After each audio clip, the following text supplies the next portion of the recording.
Chapter tells about the emotional intelligence. इस पे काफी क्वेश्चन भी आजकल पूछे जाए। आज के टाइम में mental health is a very very important for every person. सबसे important emotionally strong person I think वो होता है आज के टाइम में जो सॉलिट्यूड को एंजॉय करना जानता है। सॉलिट्यूड को don't confuse with the loneliness. Loneliness is a different things. अकेलापन एक अलग है, but solitude means it proved that you are emotionally strong. Hello everyone, today in this video I am going to discuss the syllabus of the general studies fourth paper. First I will discuss syllabus and second marks distribution. तो syllabus को break down करके हम लोग समझेंगे कि what is the syllabus of this paper. break down करके एक एक चीज हम लोग देखेंगे कि how many topics and subtopics are there in this paper. But before going to the all things in this syllabus, मुझे लगता है कि पहले हम लोग को मार्क्स का जो डिस्ट्रीब्यूशन है उसको देख लेना चाहिए कि हाउ दे डिस्ट्रीब्यूटेड। तो आइए देखते हैं। तो as you know that the title of this paper is ethics, integrity and aptitude. जब आपके पास क्वेश्चन पेपर मिलेगा तो उसमें देखेंगे कि इसमें section A and section B दो पार्ट में डिवाइडेड। इन दोनों पार्ट में आपको 6 क्वेश्चंस पार्ट ए में मिलेंगे questions and 6 questions part B में मिलेंगे, राइट। अब एक चीज और आप देखिए कि ये जो आपके 6 क्वेश्चंस हैं, लाइक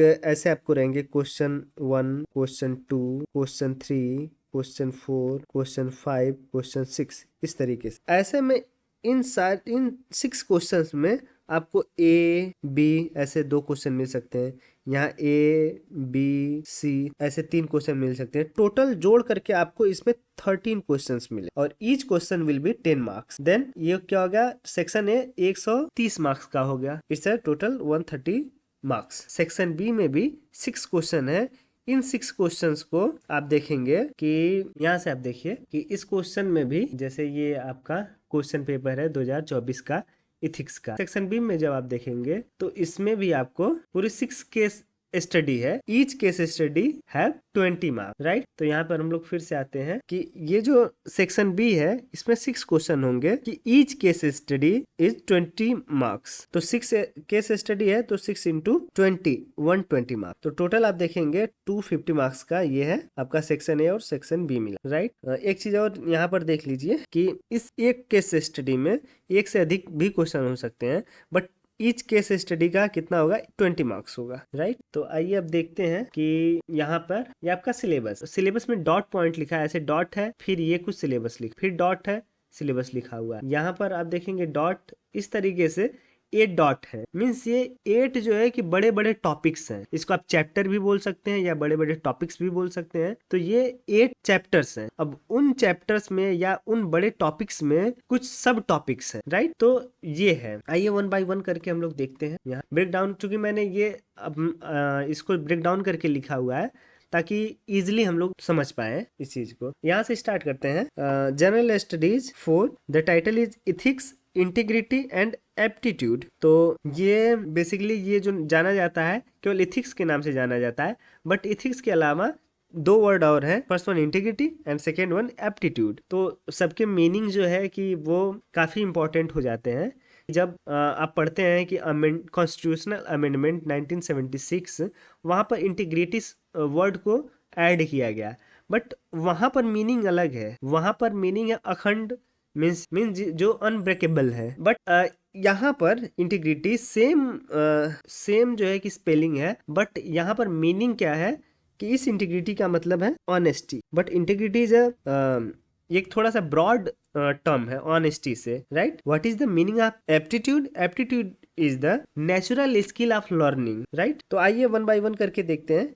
ये जो आपका पैराग्राफ है, इस पैराग्राफ में हम लोग एक ये देखेंगे कि एक ओवरऑल बता दिया गया है कि what is the requirement of this paper. तो इस पेपर का रिक्वायरमेंट ये है कि it test the candidate attitude, approach to issue related to first integrity means honesty, second one probity in the public life and his problem solving approach to various issues. अगर वो candidate किसी problem में आता है तो उसको कैसे वो डील करता है, सॉल्व कैसे करता है, ये चीज हो गई। Third one conflict faces by him in dealing with the society. Society में है तो अगर कोई कॉन्फ्लिक्ट्स आता है तो वो उससे कैसे डील करता है। तो बेसिकली इन तीनों चीज़ों के अराउंड ही ये जो है कि पेपर घूमता है और टेस्ट करना चाहता है कैंडिडेट का वो एटीट्यूड एंड अप्रोच। नाउ अब हम लोग देखते हैं कि सिलेबस। फर्स्ट पॉइंट जो है इसको मैं चैप्टर फर्स्ट कह रहा हूँ। फर्स्ट चैप्टर में ये क्या है, first one ethics and human interface. Then first one ethics में देखिए ये एथिक्स और ह्यूमन इंटरफेस दो चीजों के बारे में चैप्टर वन ही बात करता है। तो एथिक्स में क्या क्या बात करता है, इस what is the essence means उसका सार क्या है, समरी हम लोग कह सकते हैं, determinant and consequence of ethics in human action. Human action अगर है तो उसके उसमें एथिक्स का इसेंस क्या है, डिटरमिनेंट क्या है एंड कंसेक्वेंसेस इन एथिक्स क्या है, राइट। तो ये देखते हैं। अच्छा, what is the determinant. Determinant वो है कि इट्स एक्चुअली ए फैक्टर, जो भी फैक्टर्स एथिक्स को इन्फ्लुएंस करते हैं उनको हम लोग डिटरमिनेंट कहते हैं। Like religion, caste, language, society, these are the determinants of the ethics. तो फर्स्ट ये है। Now ethics in private and public relationship. देखिए यहाँ ethics in private and public relationship, ये अभी आपका ये सिलेबस है। अच्छा, what is the private and public relationship. Private and public में जो बेसिक डिफरेंस है कि जब आप किसी कोई ऑथोराइज नहीं है या आप किसी ऐसे पोस्ट पे नहीं है जो कि आप अकाउंटेबल है किसी चीज के लिए, then you are living in a private life.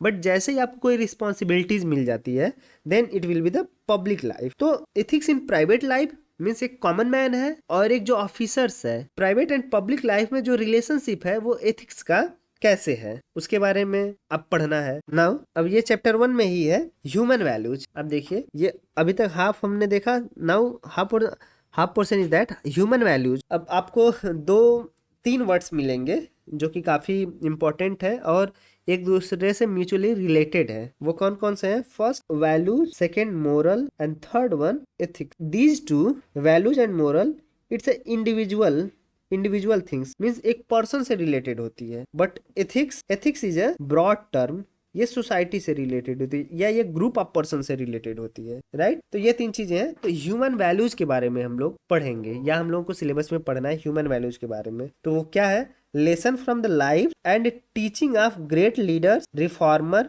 And administrator. जो भी एडमिनिस्ट्रेटर, रिफॉर्मर एंड लीडर्स हैं उनके लाइफ से क्या कौन सी ह्यूमन वैल्यूज हमको सीखना है या जानना चाहिए उसके बारे में हम लोग पढ़ना है। थर्ड ह्यूमन वैल्यूज में और क्या पढ़ना है, role of family, society and educational institutions in inculcating values. Inculcating means होता है स्थापित करना, like parents should inculcate good values in children means स्थापित करना, राइट। तो ये ह्यूमन वैल्यूज के अराउंड ये टॉपिक्स घूम रहा है। तो first chapter it's on the ethics and human interface. Now second chapter it's a attitude. Attitude का सिंपल मीनिंग होता है the way that you think, feel और बिहेव। अब हम लोग किसी भी सिचुएशन में अगर हम लोग कैसे सोचते हैं, कैसा फील करते हैं, कैसा बिहेव करते हैं, that is the particular attitude of that person. और वो अच्छा हो सकता है, बुरा हो सकता है, पॉजिटिव हो सकता है, निगेटिव हो सकता है, that doesn't matter, but that quality will be called as the attitude of that person. या ये भी कह सकते हैं कि what is the point of view of a person, it's called the attitude of that person. तो इसमें attitude में हम लोग सेकंड चैप्टर में क्या पढ़ना है, कंटेंट इसके बारे में, एटीट्यूड के बारे में, स्ट्रक्चर, इसका function and its influence and relation with the thoughts and behaviour. Thoughts and behaviour के साथ कैसा रिलेशन है ये एटीट्यूड में हम लोग पढ़ेंगे। And what is the moral and political attitude, what is the moral and political attitude, इसको पढ़ेंगे। And third one social influence and persuasion as you know that कि it's a convincing someone, it's called a persuasion. तो ये हम लोग second chapter में पढ़ेंगे, right. Next हम लोग देखते हैं third chapter, this is the aptitude. Attitude and aptitude, these two words have different meaning. And तो third chapter it's about the aptitude. And what is the meaning of aptitude, the meaning of aptitude is that the natural skill of learning. तो third chapter में हम लोग पढ़ेंगे aptitude and foundational value of civil services. समझिए इसको, aptitude, natural skill of learning and foundational values of civil services. Civil services की जो foundational values है वो क्या है ना, ये है। नाउ नेक्स्ट इसी में थर्ड चैप्टर में ही हम लोग पढ़ेंगे integrity, impartiality and non partnership, right. तो एक किसी भी सिविल सर्वेंट का या फिर ऑफिसर्स का उसकी इंटीग्रिटी का मीनिंग क्या है, उसके लिए वो देखेंगे। इम्पार्शियलिटी का मीनिंग क्या है या कैसे रहा जाता है, या वो देखेंगे, सिलेबस में पढ़ना है। एंड नॉन पार्टीशनशिप का मतलब होता है कि हम लोग किसी को डिवाइड करके या बायस्ड होकर के नहीं देखेंगे। हम लोग को फेयर रहना है, न्यूट्रल रहना है और अनबायस्ड रहना। This is the non partisanship, इसके बारे में पढ़ेंगे। एंड उसके बाद objectivity, dedication to public service, इसको देखेंगे। What is the objectivity? Objectivity is the making decision based on facts, evidence and logic. मतलब कोई भी घटना हुई तो उसके लिए क्या है, हम लोग ऑलरेडी परसेप्शन नहीं बनाएंगे। हम लोग उस इंसिडेंट को बेसिकली फैक्ट्स, एविडेंस के हिसाब से हम लोग उसको देखेंगे, फिर उस पर कोई डिसीजन लेंगे, है ना। वो प्री अजम्पशन नहीं रहेगा, तो इसको हम लोग ऑब्जेक्टिविटी कहते हैं। तो we have to study the objectivity, dedication to public service, right. और इस चैप्टर में क्या पढ़ना है? Empathy, tolerance, compassion toward the weaker section. जो भी वीकर सेक्शन है उनके लिए एक ऑफिसर्स का कैसा आपका एम्पैथी होना चाहिए, टॉलरेंस कितना क्या होना चाहिए, कंपैशन कैसे होना चाहिए वीकर सेक्शन के लिए। तो ये भी हमारे सिलेबस का पार्ट। नाउ फोर्थ चैप्टर देखते हैं। I think it's a most important topics of this syllabus, that is the emotional intelligence concept. Because hardware से भी ज्यादा इंपॉर्टेंट होता है सॉफ्टवेयर। तो जैसा कि हम लोग सोचते हैं या कोई आइडिया जनरेट करते हैं, it's a part of software, मतलब आई थिंक सो। तो ये बड़ा जरूरी है। और आज के टाइम में mental health is a very very important for every person. तो मेंटल हेल्थ सही रहे वो इम्पोर्टेंट है। तो दैट्स वाई ये जो पॉइंट है, ये जो चैप्टर है वो वेरी इंपॉर्टेंट है। तो इसमें हम लोग क्या देखेंगे? Emotional intelligence concepts and their utilities and application in administration and governance. इस इमोशनल इंटेलिजेंस का कॉन्सेप्ट क्या है and their utility and application administration and governance में कैसे है, वो इसका पार्ट है, राइट। तो अच्छा, बेसिकली थोड़ा सा मैं यहाँ बताना चाहूंगा what is the meaning of emotional intelligent या इमोशनल स्ट्रांग पर्सनैलिटी। तो इमोशनल इंटेलिजेंट पर्सन वो होता है कि जो डिफिकल्ट सिचुएशन में पैनिक न करे, पेशेंस रखे, और सबसे important emotionally strong person I think वो होता है आज के टाइम में जो सॉलिट्यूड को एंजॉय करना जानता है। सॉलिट्यूड को don't confuse with the loneliness is a different things. अकेलापन एक अलग है, but solitude means it prove that you are emotionally strong. Fourth chapter tells about the emotional intelligence. इस पे काफी क्वेश्चन भी आजकल पूछे जाए। Now fifth is the most favourite topic of all the UPSC aspirant, that is the contribution of moral thinkers and philosopher from the India and world. Moral thinker and philosopher है, उनका contribution क्या है ना, उसके बारे में हम लोग पढ़ेंगे। तो ये 5 चैप्टर एक्चुअली बेसिकली इसको हम लोग थियरी का पार्ट बोलते हैं कि प्योरली थियरिटिकल है, और ये 5 टॉपिक हम लोगों को तैयार करना है। Now next important chapter is that is the sixth. इसको हम लोग एप्लीकेशन भी बोल सकते हैं कि it's application part of the syllabus, that is the you can see here public और civil services values and ethics in public administration. वो क्या क्या है? स्टेटस एंड प्रॉब्लम, इसको पढ़ना है। Ethical concern and dilemmas in government and private institution. क्या ethical concern and dilemmas हो सकते हैं in government and private institution में, इसको भी पढ़ना है। And next, laws, rule, regulations and conscience as a source of ethical guidance and accountability and ethical governance। इसके बारे में पढ़ने, जो भी लॉज है, रूल्स है, रेगुलेशन है, एक सोर्स ऑफ एथिकल गाइडेंस की तरह कैसे यूज करेंगे, है ना, उसके बारे में पढ़ना है। Now next, strengthening of ethical and moral values in governance. Ethical and moral values governance में कैसे हम लोग स्ट्रेंथनिंग करेंगे, कैसे उसको मजबूत करेंगे, इसके बारे में पढ़ना है। Next, ethical issues in international relation and funding. जो एथिकल इश्यूज आते हैं इंटरनेशनल रिलेशंस में, उसके बारे में पढ़ना है, how to tackle it. And next one is the corporate governance. What is the corporate governance, इसके बारे में पढ़ना है। This is the our sixth chapter of the syllabus. Now next, seventh chapter and it's last chapter, because eighth chapter क्या है?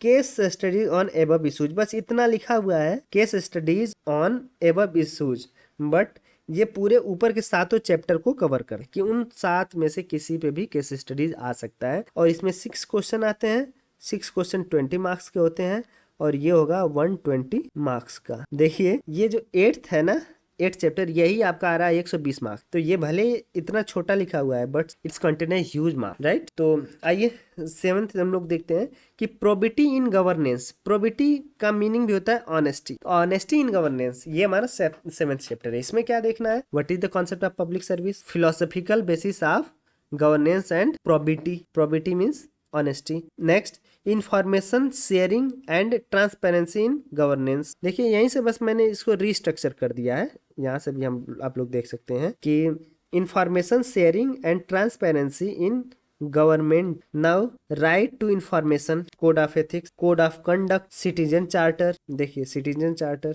What is the work culture, ये तो मतलब प्रोफेशनल अगर आप हैं या स्टूडेंट, एज ए स्टूडेंट भी हैं, बट एक वर्क कल्चर डेवलप होना बहुत ज़्यादा ज़रूरी है अपने लाइफ में। तो वो एक हेल्दी इन्वायरमेंट बनाता है और एफिशिएंट कर देता है लोगों को। सो वर्क कल्चर के बारे में हम लोग पढ़ेंगे। Quality of service delivery and second last है utilisation of public funds and last one is the challenge of corruption. तो ये सारे टॉपिक्स हम लोगों को 7th चैप्टर में पढ़ने हैं। तो basically it's content rich chapter. तो ये बेसिकली हम लोगों का पूरा सिलेबस था इस जनरल स्टडीज 4th पेपर का। तो पेपर को रेडी करने से पहले हम लोगों को सिलेबस की जानकारी तो अच्छे से ही होनी चाहिए। That's why I discuss the syllabus of the this paper. So thanks for watching the video and please like and subscribe. Thank you.